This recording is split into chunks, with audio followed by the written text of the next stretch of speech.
Chapter number 14 properties of parallel lines and transversal. Parallel line दो ऐसी line है जो आपस में कभी कनेक्ट नहीं होती, उसको बोलते हैं पैरेलल लाइन। एक और आप इसको याद करने के लिए देखिए देख सकते हो, तो एक लाइन का किसी जगह से डिस्टेंस और किसी और दूसरी जगह से डिस्टेंस सेम हो तो उस लाइन को पैरेलल लाइन बोलेंगे। जैसे कि मान लो ये 4 सेंटीमीटर है और ये भी 4 सेंटीमीटर, तो ये जो होगी पैरेलल लाइंस हो गई। पैरेलल लाइन आपस में कभी कनेक्ट नहीं होती। एक और एग्जांपल देख लो कि ये दो लाइनें हैं, इसमें से एक लाइन तिरछी है, ये दो लाइनें अगर हम इसको आगे फॉरवर्ड करते हैं तो ये एक मोमेंट पर जाके क्रॉस हो जाएंगे। ये दोनों इंटरसेक्टिंग लाइंस है, ये नॉन पैरेलल इसको बोल सकते हैं, ठीक है। इसके बाद में ट्रांसवर्सल। ट्रांसवर्सल जो है दो लाइनों को कट करने वाली तीसरी लाइन जो कि अलग अलग पॉइंट पर कट करती हो, इसको बोलते हैं ट्रांसवर्सल। दो लाइनें मान लो इस तरीके से इंटरसेक्टिंग लाइन है, उसको एक और तीसरी लाइन भी कट कर रही है सेम इसी तरह, लेकिन एक ही पॉइंट पर, दो डिस्टिंक्ट पॉइंट ना हो, तब ये ट्रांसवर्सल नहीं है। ट्रांसवर्सल सिर्फ उसको बोला जाएगा जहां पर दो लाइनों को कट करने वाली तीसरी लाइन पर दो अलग अलग पॉइंट के लोकेट हो, इसको हम बोलेंगे पैरेलल लाइन को जो लाइन कट कर रही है वो है transversal of this parallel line. तो चैप्टर के इंट्रोडक्शन में जो पहला पॉइंट है ट्रांसवर्सल। ट्रांसवर्सल मैंने आपको बताया कि दो लाइनें क्रॉस करने वाली तीसरी लाइन, और इस तीसरी लाइन को कहते हैं ट्रांसवर्सल। अब जरूरी नहीं है ट्रांसवर्सल का फॉर्मेट है जो इसी तरीके से हो। अगर कोई दो लाइनें इस तरीके से पैरेलल है और उसको कोई लाइन इस तरीके से कट कर रही है और ये दो डिस्टिंक्ट पॉइंट पे कट कर रही है, डिस्टिंक्ट पॉइंट यानी दूर दूर वाले पॉइंट, इसको भी पैरेलल लाइन को कट करने वाली लाइन को ट्रांसवर्सल बोलेंगे। हमारे चैप्टर के इंट्रोडक्शन में सेकंड नंबर का जो पॉइंट है इंटीरियर एंगल्स। यहाँ पर देखिए हमने एक दो पैरेलल लाइन बनाई, उसका एक ट्रांसवर्सल बनाया।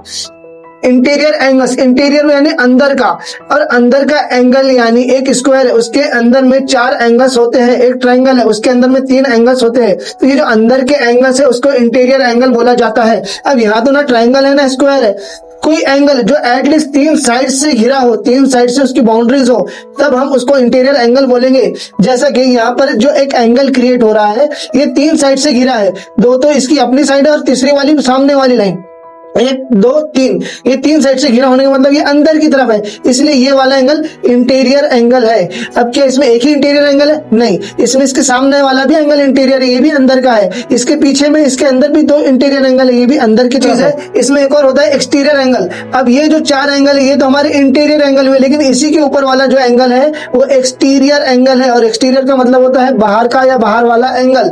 ये 3 साइड से नहीं घिरा हुआ, ये 2 साइड से घिरा हुआ है।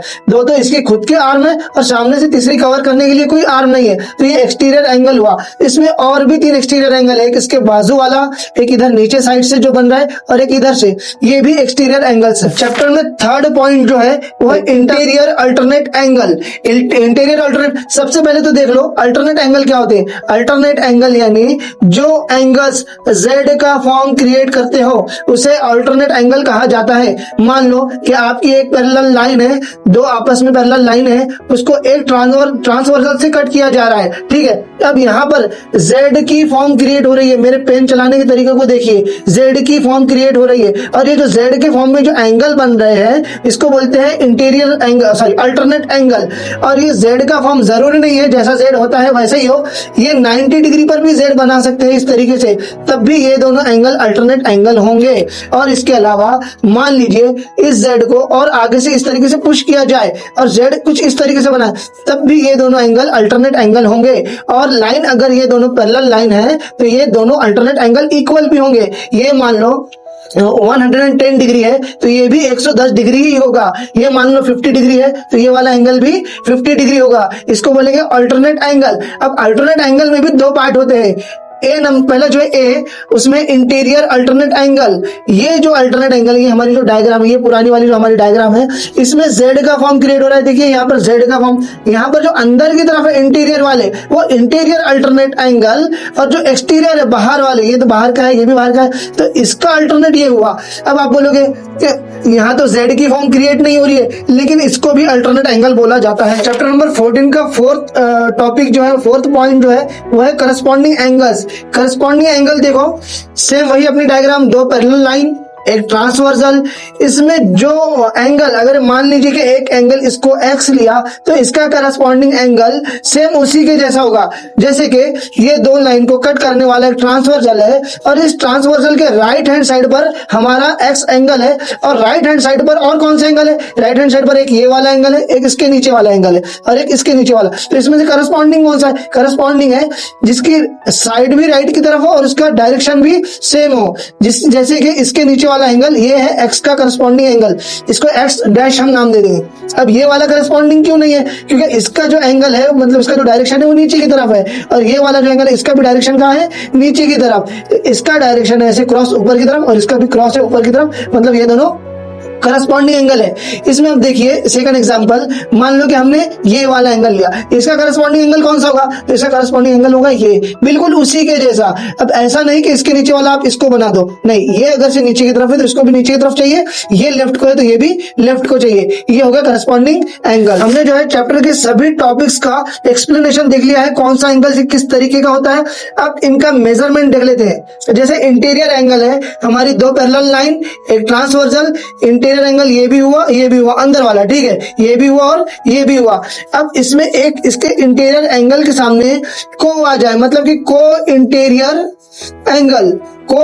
एंगल यानी दो इंटीरियर एंगल। कितने एंगल, दो इंटीरियर। कौन से वाले, दोनों भी सेम साइड वाले, ये राइट वाला है ये भी राइट वाला है, अंदर के दोनों भी राइट हैंड साइड वाले एंगल, इसको हम बोलेंगे को इंटीरियर एंगल। और को इंटीरियर एंगल, दो को इंटीरियर एंगल मिला दिए जाए तो उनका सम बनता है 180 डिग्री। अब इसमें जो एक प्रॉपर्टी है इंटीरियर अल्टरनेट एंगल की, अल्टरनेट एंगल हमेशा इक्वल होते हैं। अल्टरनेट एंगल मैंने अभी आपको बताया कि जहां पर z जैसा बन रहा है और वहां पर कोई एंगल क्रिएट हो रहा है तो उन दोनों एंगल का वैल्यू सेम होगा। ये 40 है तो ये भी 40 डिग्री होगा। एक्सटीरियर एंगल के केस में भी वैसे ही है, ये दो लाइनें पैरेलल है, एक ट्रांसवर्सल है, ये जो बाहर का एंगल है उसका अल्टरनेट करेंगे, ये बाहर का, ठीक है, ये वाला बाहर का और ये बाहर का, ये दोनों का वैल्यू भी क्या होगा, सेम होगा, ठीक है। अल्टरनेट इंटीरियर अल्टरनेट एंगल या एक्सटीरियर अल्टरनेट एंगल, दोनों का वैल्यू क्या होगा, सेम। इवन करस्पॉन्डिंग एंगल का वैल्यू भी सेम होगा। दो लाइनें पैरेलल, एक ट्रांसवर्सल और करस्पॉन्डिंग मैंने अभी आपको बताया कि उसका सेम उसके जैसा दिखने वाला एंगल, मतलब उसी के नीचे वाला या उसी के लेफ्ट या राइट वाला। जैसे कि आप मान लो कि ये ऊपर को है, उसी के नीचे इसके जैसे सेम एंगल है तो इसका जो वैल्यू निकलेगा वो इसका भी वैल्यू होगा। अब करस्पॉन्डिंग एंगल सिर्फ ऊपर नीचे ही नहीं होते, मान लो कि हमारी पैरेलल लाइन कुछ इस तरीके से बनी और ट्रांसवर्सल कुछ इस तरीके से है, तब यहाँ पर लेफ्ट वाले का करस्पॉन्डिंग राइट वाला हुआ। इंट्रोडक्शन वाले पार्ट में एक बहुत इंपॉर्टेंट टॉपिक जो इस बुक में कवर नहीं किया गया है वो है लीनियर पेयर। लीनियर पेयर यानी एक लाइन के ऊपर में अगर दो एंगल बन रहे हो और वो दोनों एंगल आपस में चिपके हुए हो, लगे हुए हो, एडजेसेंट हो, जिसको हम एडजेसेंट एंगल बोलते हैं, राइट। ये दोनों एंगल का अगर हम सम करते हैं तो इसका वैल्यू निकलेगा 180 डिग्री। मान लो कि ये 120 डिग्री है और ये 60 डिग्री है, ये दोनों का सम कितना आएगा, 180 डिग्री। और मान लो कि ये दोनों का सम 180 डिग्री नहीं आ रहा है, उससे कम या ज्यादा आ रहा है, तब ये लीनियर पेयर नहीं होगा।